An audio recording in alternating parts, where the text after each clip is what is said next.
আমার স্বামী আমাকে অনেক কষ্ট দিত আর ডিভোর্স দেবার হুমকি দিতে থাকত। আর একদিন আমার স্বামী আমায় ডিভোর্স দিয়ে দিল। তারপর আমি আমার শ্বশুরকে বিয়ে করে সমস্ত সম্পত্তি আমার নামে করে নিলাম। আর তারপর আমি আমার বরের সাথে যা করলাম সেটা শুনে আপনিও অবাক হয়ে থাকবেন। আমি আমার গ্রামের সর্দারের একমাত্র মেয়ে ছিলাম। আমার মা বাবা আমাকে ভীষণ আদরে বড় করেছে। একমাত্র হবার কারণে তারা আমার সমস্ত আবদারকে প্রশ্রয় দিত। না হলে আমাকে একদম রাজকুমারীর মতো রাখা হয়েছিল। কষ্টর সাথে তো দূর দূর পর্যন্ত আমার কোনো সম্পর্কই ছিল না। গরমের দিন ছিল সেটা, যেদিন আমি বিকেলবেলা আমাদের অট্টালিকা থেকে বাইরে বেরিয়েছিলাম। সেদিন আমাদের গ্রামেই তৈরি হওয়া খুব সুন্দর একটা বাগানে যাওয়ার ইচ্ছা ছিল। কিন্তু যেই আমি বাগানে পৌঁছলাম, আমি তখন ওখানে একটা ছেলেকে দেখলাম, যে ভীষণ সুন্দর ছিল। ছোটবেলা থেকেই আমাকে সুন্দর জিনিসপত্র আকর্ষণ করত। আর ওই ছেলেটাকে দেখে আমার হৃদয়ও তার প্রতি আকর্ষিত হল। আমার হৃদয় চাইছিল যে আমি সেই ছেলেটার সাথে কথা বলি। কথা বলতে কি জানি কেন আমার মনের মধ্যে একটা আশা জেগেছিল যে সে যেন আমার দিকে তাকায়, আমার কথা শোনে, আর আমিও তার কথা শুনি। কিন্তু নিজের হৃদয়কে সংযত রেখে আমি ফিরে আসার রাস্তা ধরলাম আর চুপচাপ প্রাসাদে ফিরে আসলাম। আমি প্রাসাদে আসার পর মনে হচ্ছিল যে আমার মনের মধ্যে একটা অস্বস্তি ভাব তৈরি হয়েছে। দুদিন এভাবেই অস্বস্তির মধ্যেই কাটল। এদিক ওদিক মন দেবার অনেক চেষ্টা করলাম, কিন্তু যখন সব দিক দিয়ে আমি হেরে গেলাম, তখন আমার হৃদয় চঞ্চল হয়ে উঠল। আর তারপর আমি আবার ওই বাগানে গেলাম। কিন্তু এবার আমাকে মন খারাপের মুখোমুখি হতে হলো, কেননা সেখানে সেদিন কেউ ছিল না। আমি মন খারাপ করে ফিরছিলাম, আর তারপর অনেক দিন পর্যন্ত আমি উদাস হয়েছিলাম।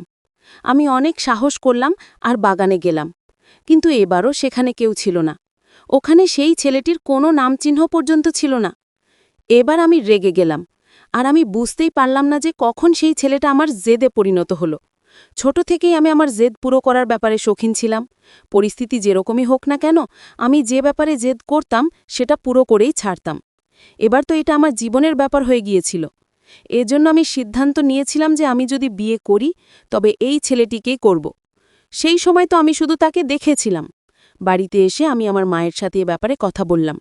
ছেলেটির ব্যাপারে মা খোঁজ নেবে, আমাকে মা সেটা জানালো। কিছুদিনই কেটে যাওয়ার পরে আমার মা সেই ছেলেটির ব্যাপারে সবকিছু খোঁজ পেল। ছেলেটিও জায়গিরদারের ছেলে। ওরা আমাদের গ্রামেরই লোক ছিল। এই কারণে আমাদের দুজনের তাড়াতাড়ি বিয়ে হয়ে গেল। আমাদের বিয়ে হয়েছিল কিছুদিন মাত্রই হবে। একদিন হঠাৎ আমার বর নেশার ঘোরে চুর হয়ে বাড়ি ফিরল। তাকে নেশার ঘোরে টলতে দেখে আমি অবাক হয়ে গেলাম। আমি তো তাকে একজন ভালো সৎ মানুষ ভেবে বিয়ে করেছিলাম, কিন্তু সে তো একটা বাজে লোক প্রমাণিত হলো। নিজের ভাগ্যের উপর আমার কান্না আসলো, কেননা এই জীবনটা আমি আমার মা বাবার বিরুদ্ধে গিয়ে নিজে নির্বাচন করেছিলাম। আমি তাকে খুব কষ্ট করে সাহারা দিয়ে ঘরের মধ্যে নিয়ে আসলাম।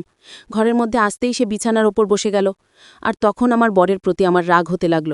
সে তো ঘুমিয়ে পড়ল, কিন্তু আমার ঘুম সে নষ্ট করে দিয়েছিল। আমি বুঝতে পারছিলাম না যে কি করব। সোফাতেই শুয়ে পড়লাম আর সকালে তার সাথে কথা বলবো বলে ভাবলাম। ঘুম তো চোখে ছিলই না, তাই পুরো রাত আমি জেগে রইলাম। পরের দিন সকালবেলা আমার বর ঘুম থেকে ওঠার পর আমি তাকে জিজ্ঞাসা করলাম, রাত্রিবেলা নেশা করে ঘরে আসতে তোমার লজ্জা করল না? তখন সে সম্পূর্ণভাবে উল্টে গেল আর বলল যে সে কোনো নেশাই করেনি। তার মিথ্যে কথায় আমি অবাক হয়ে গেলাম। তার এরকম মিথ্যে কথা বলার কি প্রয়োজন পড়ল? আমি বললাম, আপনার লজ্জা করে না মিথ্যে কথা বলতে? আমি নিজে জিজ্ঞাসা করলাম, রাত্রিবেলা নেশা করে ঘরে আসতে তোমার লজ্জা করল না? আমি নিজে দেখেছিলাম তোমাকে নেশার অবস্থা, আর আমি নিজেই তোমাকে ঘর পর্যন্ত নিয়েও আসলাম। তাহলে তুমি মিথ্যে কি করে বলতে পারো? তখন সে আবার বলল যে আমি কোনো নেশাই করিনি। বেশি কথা বলো না, আমার মাথা যন্ত্রণা করছে, আমাকে কোনো ওষুধ এনে দাও। ঘরের কথা শুনে আমার রাগ তো প্রচুর হলো, কিন্তু আপাতত বরের কথা না শুনে আমার অন্য কোনো রাস্তাও ছিল না। এই কারণে আমি তার জন্য লেবুর জল বানিয়ে নিয়ে আসলাম। কেননা সে মিথ্যে বলছিল, কিন্তু বাস্তব সত্যি তো এটাই যে সে রাত্রিবেলা নেশা করেই টলতে টলতে ঘরে এসেছিল। আমি তাকে যখন লেবুর শরবত দিলাম, সে তা পান করল এবং বলল তার এখন খিদে পেয়েছে। আমাকে তার কথা শুনতে হলো এবং আমি তার জন্য খাবার আনতে চলে গেলাম। খাবার খেয়ে সে ঘুমিয়ে পড়ল। এদিকে আমার তো খিদে ঘুম কিছুই হচ্ছিল না। সারা দিন সে ঘুমালো। সন্ধেবেলা ঘুম থেকে উঠেই রেডি হয়ে গেল। সে অন্য দিনের তুলনায় একটু বেশিই সাজগোজ করল। আমি তাকে জিজ্ঞাসা করলাম, কোথায় যাচ্ছ? সে উত্তর করল, তুমি শুধু নিজের কাজ করো, বিনা কারণে আমাকে প্রশ্ন জিজ্ঞেস করো, কিরকম বউ আমার পছন্দ নয়। তার কথা শুনে আমি অবাক হয়ে গেলাম। আমি যদি জিজ্ঞাসা করেই থাকি তার মধ্যে ভুল কি আছে? আমি তাকে আবার যখন জিজ্ঞাসা করলাম, যে কথাটা সে বলল তাতে আমার পা কেঁপে উঠল। আমি কাঁপতে শুরু করে দিলাম। যখন কিনা সে নিজের কথা শেষ করে তৈরি হয়ে সেখান থেকে চলে গিয়েছিল। না জানি কতদিন পর্যন্ত আমি তার কথায় বিশ্বাস করার চেষ্টা করছিলাম। সে আমাকে বিনা কারণে ডিভোর্স দেবার হুমকি দিয়েছিল। আমি অবাক হয়ে গিয়েছিলাম যে তার হয়েছেটা কি? সে কেন এই সামান্য কথায় আমাকে ডিভোর্স দেবার কথা ভাবতে পারল? নেশা সে করত, ভুল সে করত, আর নিজের ভুল স্বীকার করার বদলে সে উল্টে আমার ওপর চিৎকার করতে লাগলো। আমি থেকে থেকে নিজের সিদ্ধান্তের জন্য কান্না করতে শুরু করে দিয়েছিলাম। যদি আমি আমার মা বাবার কথা শুনতাম আর তার মতো নেশাখোর মানুষকে বিয়ে করার জন্য জেদ না করতাম, তাহলে আজ আমার জীবন নিশ্চিতভাবেই ভালো হতো। কাঁদতে কাঁদতে কখন ঘুমের মধ্যে আমার চোখ বন্ধ হয়ে গেল আমি বুঝতেও পারিনি। প্রথমত আমি আগের দিন থেকেই ক্ষুধার্ত ছিলাম, আর তার উপর আমি ঘুমাতেও পারিনি। এরই মধ্যে আমি সবেমাত্র ঘুমে চোখ বন্ধ করেছি, সেই সময় ঘরের মধ্যে হওয়া চিৎকারে আমার ঘুম ভেঙে গেল। আমি অনেক কষ্টে ঘুম চোখ খুলে দেখলাম আমার বর নেশার ঘোরে টলতে টলতে কোনো একটা জিনিসে ধাক্কা খেয়ে অনেক কষ্ট করে ঘরের মধ্যে এসে পৌঁছলো। তাকে দেখে আমি রেগে গেলাম। আজ আমি তাকে সাহারা দেবার চেষ্টা একদমই করলাম না, বরং সে নিজেই ঠক্কর খেয়ে জিনিসপত্র ভাঙতে ভাঙতে নিজের বিছানা অবধি পৌঁছলো। আমি প্রথমেই সোফায় আমার বিছানা পেতে নিয়েছিলাম, কেননা এবার ওই মানুষটার সঙ্গে থাকা আমার পক্ষে আর সম্ভব হচ্ছিল না। সে নিজেই যেমন তেমন করে বিছানায় পড়ে গেল। আর তারপর আমিও সবকিছু ভুলে ঘুমানোর চেষ্টা করতে লাগলাম, কেননা আমার মাথা যন্ত্রণায় ফেটে যাচ্ছিল। সকালে যখন আমি উঠলাম, আমার বর ঘরের মধ্যে ছিল না। এইটা দেখে আমি অবাক হয়ে গেলাম। কিন্তু যখন ঘড়ির দিকে তাকালাম, আমি যেন ঝটকা খেলাম, কেননা ঘড়িতে সময়ের 4টে বলছিল। আমি তখন হাত মুখ ধুলাম আর ঘরের বাইরে বেরিয়ে গেলাম। আমি বিশ্বাস করতেই পারছিলাম না যে কিভাবে এত দেরি পর্যন্ত আমি ঘুমাতে পারি। কিন্তু পরের দিন আমার শ্বশুর গ্রাম থেকে শহরে আসলেন। তিনি আমার ফুলে যাওয়া চোখ দেখে আমার জিজ্ঞাসা করলেন আমার শরীর ঠিক আছে কিনা, বা এত দেরি পর্যন্ত আমি কেন ঘুমিয়েছিলাম। আমার কাছে তার প্রশ্নের কোনো জবাব ছিল না, কেননা আমি নিজেই অবাক হয়ে গিয়েছিলাম যে আমি এত দেরি অবধি কিভাবে ঘুমোতে পারি। আমি শ্বশুরকে কোনো উত্তর দিলাম না, আর খাবার নিতে ঘরে চলে গেলাম, কেননা আমার ভীষণ খিদে পেয়েছিল। আর খাবার খাওয়ার পর নিজের ভাগ্যের ওপর কাঁদা ছাড়া আর আমার কোনো কাজ ছিল না। রাতে যখন বর পুরোপুরি সজ্ঞানে বাড়ি ফিরল, আমি তাকে দেখে অবাক হয়ে গেলাম যে সে আজকে তো নেশা করে আসলো না। কিন্তু আমি তাকে কিছু জিজ্ঞাসা করা বা কথা বলা জরুরি মনে করিনি। রাতের 12টা বেজে গিয়েছিল, এজন্য আমি আরাম করে সোফায় শুয়ে পড়লাম। কিন্তু সেও আমার সাথে কোনো রকম কথা বলল না। আমি অবাক নিশ্চয়ই ছিলাম, কিন্তু বুঝতে পারছিলাম না যে আসলে হচ্ছেটা কি। পরের দিন আমি যখন সকালে উঠলাম, বর আমাকে বলল, আজ রাতে জিনিসপত্র রেডি রাখবে, কোথাও যাওয়ার আছে। আমি অবাক হয়ে গেলাম যে ও আমাকে কোথায় নিয়ে যাচ্ছে। আমি বললাম যে আমি কোথাও যেতে চাই না। তখন সে বলতে লাগলো যে যেতে তোমাকে হবেই, তুমি যাবে তবেই আমি নিজের উদ্দেশ্যে সফল হতে পারবো। আমি অবাক হয়ে গেলাম যে সে কি বলছে। সে এই কথাটা বলে চলে গিয়েছিল। এদিকে আমি সারা দিন এটা ভাবতেই থাকলাম যে তার কথার মানে কি হতে পারে। যখন সে বাড়ি আসলো আমাকে বলতে লাগলো যে আমি জিনিসপত্র গুছিয়েছি কিনা। আমি অবাক হয়ে গেলাম যে সে আমাকে এত তাড়াতাড়ি কোথায় পাঠাতে চাইছে। যখন হঠাৎ করে আমার সামনে কিছু কাগজ ফেললো, আমি তো অবাক হয়ে দেখলাম। আর তারপর যখন সেটা খুললাম আর পড়লাম, তখন আমার পায়ের নিচে থেকে মাটি সরে গেল। আমার জন্য এটা বিশ্বাস করা ভীষণ কঠিন ছিল, কেননা আমার বর কিছু না জেনে বুঝেই আমাকে ডিভোর্স দিতে চাইল। এটা দেখে তো আমি অবাক হয়ে গেলাম, কারণ আমার এরকম কোনো ব্যাপারে বিশ্বাসই ছিল না। আমাকে আমার বর বাবার বাড়িতে পাঠিয়ে দিল। আমার মা বাবা যখন জানতে পারলো, তারাও চিন্তায় পড়ে গেল। কিন্তু কপালের লেখা কে মুছতে পারে। ঠিক এই সময়ই আমি সিদ্ধান্ত নিলাম যে এর প্রতিশোধ আমি নিয়ে ছাড়ব। ঠিক এই সময়ই আমার শ্বশুর আমার সাথে দেখা করতে আসতে চাইল, কিন্তু আমি তার সাথে দেখা করতে রাজি হইনি। কিছুদিন পরে আমি নিজেই শ্বশুরকে ফোন করে আমাদের বাড়িতে ডেকে নিলাম। সে তারপরের দিনই চলে আসলো। সে আমাকে জিজ্ঞাসা করলো যে কি হয়েছে, কি জন্য সে তোমাকে ডিভোর্স দিয়েছে। তখন আমি তাকে বললাম যে সে নেশা করত, তারপরেও আমি তার সঙ্গে থাকতাম।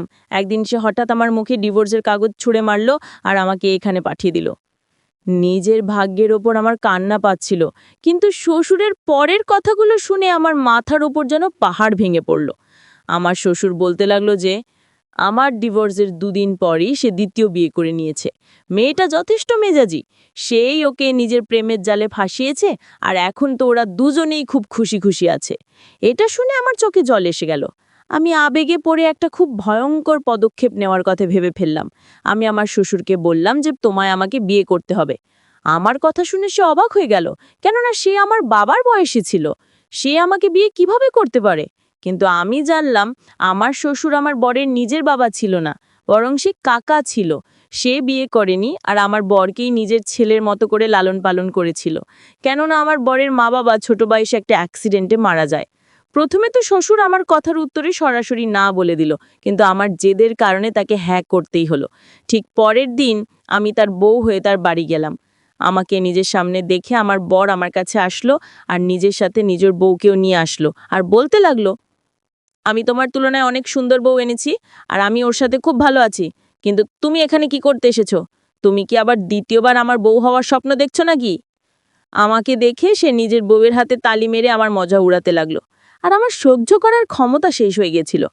আমি প্রথমে তার মুখে একটু থাপ্পড় মারলাম। সে বোধহয় আমার থেকে এটা আশা করেনি, এই কারণেই সে আমাকে দেখে অবাক হয়ে গেল। অবাক তো তার বউও হয়ে গিয়েছিল। তার বরকে তার প্রাক্তন বউ যখন চড়মড়ে, তখন সেটা অনেক বেশি অপমানের হয়। সে আমার দিকে এগিয়ে আসছিল, কিন্তু আমার শ্বশুর নিজে এগিয়ে এসে তাকে আরও একটা জোরে থাপ্পড় মারল। এই সমস্ত দেখে সে অবাক হয়ে গেল। শ্বশুর বলতে লাগলো যে, এই তোমার মায়ের সমতুল্য, আর এখন ইনি আমার স্ত্রী। খবরদার দিদি, এনার সাথে বেশি জোরে কথা বলেছ। সমস্ত সম্পত্তি আমার, আর আমি এর পুরোপুরো দাবিদার। তাই চাইলেই তোমাকে ঘর থেকে বের করে দিলে পারি। ওনার কথা শুনে আমার প্রাক্তন বারের অনেক বড় ধাক্কা লেগেছিল মনের মধ্যে। সেজন্য সে কিছু বলতে পারল না। আমি নিজের বরের সাথে তার ঘরে চলে এলাম। আমি এখানে এসেছিলাম এই জন্যই যে তার জীবন বরবাদ করতে পারি, যেভাবে সে আমার করেছিল। পরের দিন যখন আমি সকালে উঠলাম, আমি তার বউকে জলখাবার বানানোর হুকুম দিলাম। সমস্ত চাকরদের আমি নিজের কাজের জন্য বেছে নিয়েছিলাম। তারা শুধু আমারই কাজ করার জন্য ছিল। আর যে কিনা এতদিন ধরে আরামের জীবন কাটাচ্ছিল, তাকে এবার তার ক্ষমতা বোঝানোর সময় এসে গেছিল। আমি তাকে দিয়ে জলখাবার তৈরি করালাম, কিন্তু সে কোনো কাজেরই ছিল না। আমি সেই খাবার ফেরত পাঠিয়ে দিলাম, আর তাদের দুজনকেই সেই খাবারটা খাওয়ার জন্য হুকুম দিলাম, কারণ সেটা ছিল অর্ধেক কাঁচা আর অর্ধেক জলে যাওয়া খাবার, যেটা কিনা খুব কষ্ট করে তারা দুজনে খেলো। নিজের জন্য আর শ্বশুরের জন্য আমি তাজা খাবার চাকুয়ারনিকে দিয়ে বানিয়ে নিয়েছিলাম। খাবার খাওয়ার পর আমি তাদের দিয়ে পুরো ঘর পরিষ্কার করালাম। আমার প্রাক্তন বর জমি জায়গার ব্যাপারে ভীষণ লোভী ছিল, যার জন্য সে সবকিছু সহ্য করছিল, কেননা সে খুব ভালো করে জানতো যে এই সমস্ত সুখ ঐশ্বর্য যদি তার থেকে ছিনিয়ে নেওয়া হয়, তাহলে তার হাত খালি হয়ে যাবে। আমি কিছুদিনের মধ্যেই তার জীবন নষ্ট করে দিয়েছিলাম, যার জন্য আমি অপেক্ষা করছিলাম। আর তারপর সেই দিনটা আসলো, যার জন্য আমি অধীর আগ্রহে অপেক্ষা করছিলাম। তার বউ এই সমস্ত কাজ করে করে ক্লান্ত হয়ে গিয়েছিল। সেই সুখ ঐশ্বর্যের কারণে তার সাথে বিয়ে করেছিল, আর এখন যখন তাকে চাকরের মতো জীবন কাটাতে হচ্ছে, তখন সে নিজেই ডিভোর্সের কথা বলে দিল। সে বলল সে ভীষণ সুন্দরী, সে যে কোনো ধনী পরিবার বিয়ের জন্য পেয়েই যাবে। সে বলল, আমি তোমার সাথে আমার জীবন নষ্ট করতে পারবো না, আমাকে ডিভোর্স দাও আর আমার জীবন থেকে তুমি চলে যাও। কিন্তু আমার প্রাক্তন বর তাকে ডিভোর্স দিতে চায়নি, কিন্তু তার বউ কোনোভাবেই তার সাথে থাকার জন্য রাজি ছিল না। তার কারণে বাধ্য হয়ে তাকে ডিভোর্স দিতে হলো, আর তারপর তার বউ তাকে ছেড়ে চলে গেল। পরের দিন সে আমার কাছে আসলো আর আমার থেকে ক্ষমা চাইল, কিন্তু আমার তার উপর একটুও দয়া হলো না। আমি বিয়ের আগে থেকেই সমস্ত জমি জায়গা নিজের নামে করে নিয়েছিলাম, কেননা আমার শ্বশুরের ক্যান্সার ছিল, আর সেটা ছিল সেটার শেষের স্টেজে। তার বেঁচে থাকা অসম্ভব ছিল। এই কারণের জন্য তিনি সমস্ত জমি জায়গা আমার নামে করে দিলেন, কারণ তার নিজের ভাইপোর ওপর একটুও বিশ্বাস ছিল না যে সে তার মৃত্যুর পর তার জমি জায়গা দেখাশোনা করতে পারবে। বরং তার বিশ্বাস ছিল যে সে সেই সমস্ত টাকা পয়সা জমি জায়গা ফুর্তি করে উড়িয়ে দেবে। সমস্ত জমি জায়গা আমার নামে ছিল, যার জন্য আমি তাকে এই সমস্ত বিষয়ে আগে থেকেই সাবধান করে বলেছিলাম, সমস্ত জমি জায়গা আমার নামে আছে, আর তোমাকে একটা নয়া পয়সাও আমি দেব না। এবার তুমি নিজের ওই সুন্দরী বউয়ের সঙ্গে গিয়ে থাকো, সেই তোমাকে খাওয়াবে, আর সেই তোমার সমস্ত প্রয়োজন পুরো করবে। আমার কথা শুনে তার মাথার উপর পাহাড় ভেঙে পড়ল। সে তার বাবার থেকে এটা আশা করেনি, কিন্তু যাই হয়েছিল ভালোই হয়েছিল। সে বাড়ি ছেড়ে যেতে পারত না, কেননা তার বউ তো আগেই চলে গিয়েছিল, আর এখন সে তাহলে কোথায় যাবে? এই জন্য সে আমার কাছে হাত জোর করে বলেছিল আমি যেন তাকে ঘর থেকে না বের করি। আমারও তার ওপর একটু দয়া হলো, আর আমি তাকে ঘরে থাকতে অনুমতি দিলাম। কয়েকদিন কেটে গিয়েছিল, আর আমার শ্বশুর মারা গেল। নিজের বাবার মৃত্যু সহ্য না করে আমার প্রাক্তন বর অসুস্থ হয়ে গেল। সেই সময় আমি তার অনেক সেবা করলাম, আর কিছুদিন পরে সে যখন সুস্থ হয়ে গেল, তখন সে আমার সামনে কাঁদতে শুরু করল, আমার হাতে পায়ে ধরতে লাগল আর আমার থেকে ক্ষমা চাইতে লাগল। তার অবস্থা সত্যি দয়া পাওয়ারই যোগ্য ছিল। আমি না পেরে তার ওপর মায়া করলাম আর আমি তাকে ক্ষমা করে দিলাম। সে বলতে লাগল সে আমার ওপর অনেক অন্যায় করেছে। সৌন্দর্যের ফাঁদে ভরে সে নিজের সুন্দর ঘরকে নিজের হাতে নষ্ট করেছিল। আমি তাকে বললাম, তুমি লেখাপড়া জানো, নিজের পায়ের ওপর দাঁড়াও, কোনো চাকরি করো, আমি আমার সম্পত্তি থেকে তোমায় কিছুই দেব না। সে আমার কথা শুনল আর চাকরির খোঁজে বেরিয়ে গেল। তার কাজের জন্য আমি তাকে চাকরও দিয়ে দিয়েছিলাম, যার জন্য সে আমাকে ধন্যবাদও জানিয়েছিল। এখন ওর শুধু নিজের জন্য একটা ভালো চাকরির দরকার ছিল, যাতে সবকিছু ঠিক হয়ে যায়। সে সকালবেলা ঘর থেকে বেরিয়ে যেত আর বিকেলবেলা ফিরত। 1 সপ্তাহ চেষ্টার পর সে খুব ভালো একটা কোম্পানিতে ম্যানেজারের পদ পেয়ে গেল। সে যখন বাড়ি আসলো তখন সে ভীষণ খুশি ছিল। সে আমাকে বলল যে সে চাকরি পেয়ে গেছে, এবার খুব তাড়াতাড়ি সে নিজের পায়ের ওপর ভালোভাবে দাঁড়িয়ে যাবে। আমি খুশি ছিলাম যে তার জীবন শোধরাতে শুরু করেছিল। আমার জন্য এটুকুই যথেষ্ট ছিল। একদিন সে রাতে আসলো আর এসে আমার ঘরে চলে এলো। এতদিনের মধ্যে এই প্রথমবার ছিল যখন সে আমার ঘরে আসলো। আমি তাকে আমার ঘরে আসার কারণ জিজ্ঞাসা করলাম। সে আমার পায়ের কাছে হাঁটু গেড়ে মাটিতে বসে পড়ল। সে আমাকে যেটা বলল আমি শুনে অবাক হয়ে গেলাম, কেননা সে যেই কথাটা আমাকে বলল আমি কখনো ভাবতেও পারিনি যে সেরম কোনো কথা বলতে পারে। আমি তাকে তার ঘরে পাঠিয়ে দিলাম আর আমার চোখের জলকে আমি আটকাতে পারলাম না। আর রাত আমি কেঁদে কাটিয়ে দিলাম। পরের দিন সকাল হতেই ড্রাইভারের সাথে আমি ঘরে চলে এলাম। আমার মা বাবা হঠাৎ করে ভীষণ চিন্তায় পড়ে গেল, কিন্তু আমি তাদেরকে শান্ত করলাম আর নিজের ঘরে চলে গেলাম। সেখানে গিয়ে আমি আমার প্রয়োজনীয় জিনিসপত্র গোছালাম আর তারপর বাড়ি ফিরে এলাম। আমি তার অপেক্ষা করতে লাগলাম, কিন্তু আমার অপেক্ষা অপেক্ষাই থেকে গেল। আজকে রাতে সে বাড়ি ফিরল না। আমি অবাক হয়ে গেলাম। আমি ভাবলাম আমি হয়তো তার কথা শুনিনি বলে সে আবার ওরমি করছে। তার পরের দিন আমি আবার অপেক্ষা করতে লাগলাম, কিন্তু সে এবারও ফিরল না। আমি বুঝে গেলাম যে আমি হয়তো তার কথা শুনিনি, সেই জন্যই সে রেগে গিয়েছে বা নিজের কৃতকর্মের জন্য সে আফসোস করছে। কিন্তু আমি এটুকু নিশ্চয়ই জানতাম যে আমাকে এবার কি করতে হবে আর কি করলে আমার জীবন আবার আগের মতোই ঠিক হয়ে যাবে। সারাদিন অপেক্ষা করার পর আমার চোখ ঘুমে জুড়ে আসছিল। ঠিক সেই সময় দরজা খোলার আওয়াজ পেলাম। রাতে সে ঘরে ফিরল। তখন সে আমাকে নিজের ঘরে দেখে চমকে গেল। আমাকে নিজের ঘরে দেখে সে অবাক হয়ে গেল। সে আমাকে জিজ্ঞাসা করল যে মাঝরাতে আমি তার ঘরে কি করছি। আমি বললাম, আগে স্নান করে নাও, তোমার জন্য আমি খাবার বাড়ছি, তারপর কথা বলছি। সে মাথা নাড়িয়ে চলে গেল আর ফ্রেশ হয়ে আসার পর আমি তাকে খাবার খেতে দিলাম। খাবার খাবার পর বাসনগুলো জড়ো করে আমি নিজের ঘরে চলে এলাম আর তার সামনে 2টো ফাইল রাখলাম। সেগুলো দেখে সে দ্বন্দ্বে পড়ে গেল, কিন্তু যখন সে ফাইলগুলো তুলল তো ফাইলে থাকা কাগজ দেখে সেই শব্দগুলো পড়ে তার পায়ের তলা থেকে জমি চলে যাওয়ার মতো অবস্থা হলো। আমার চোখে জল ছিল। তখন সে আমার কাছে আসলো আর আমাকে জড়িয়ে কাঁদতে লাগল। আমাদের ডিভোর্স কোনোদিন হয়নি, কেননা সে মিথ্যে কাগজ বানিয়েছিল, কিন্তু সেই কাগজে তো আমি সাইন পর্যন্ত করিনি, আর তাই সে আমাকে ডিভোর্স দেয়নি। আমি আমার শ্বশুরের সাথে মিলে গিয়েছিলাম, কেননা সে যখন আমার সাথে দেখা করতে এসেছিল সে বলেছিল যে তার ক্যান্সার আছে আর সে বেশি দিন পর্যন্ত বাঁচতে পারবে না, কিন্তু নিজের জীবনে সেটার ভাইপোর সুখী সংসার ভালোভাবে দেখে যেতে চায়। যেই মেয়েটিকে আমার বর বিয়ে করেছিল সে একজন লোভী মহিলা ছিল, আর তাকে শাস্তি দেওয়া একদমই কঠিন ছিল না। আমরা দুজন মিলে সিদ্ধান্ত নিয়েছিলাম যে আমার বরকে আমরা তার ভুল সংশোধন করিয়ে ছাড়ব, আর তারপর সবকিছু প্ল্যান অনুযায়ী চলতে লাগল। সম্পত্তি প্রথম থেকেই তার নামেই ছিল। আমার শ্বশুর তাকে মিথ্যে কথা বলেছিল। সমস্ত সত্যি জানার পর আমার বর আরও একবার আমার থেকে ক্ষমা চাইল। সে সত্যিকারের লজ্জিত ছিল। আমি তাকে ক্ষমা করে দিলাম। সে ডিভোর্সের কাগজ ছিঁড়ে ফেলল, যখন কিনা সম্পত্তি সে নিজেই আমার নামে করে দিয়েছিল। আর এরপর আমরা হাসি খুশিভাবে জীবন কাটাতে লাগলাম।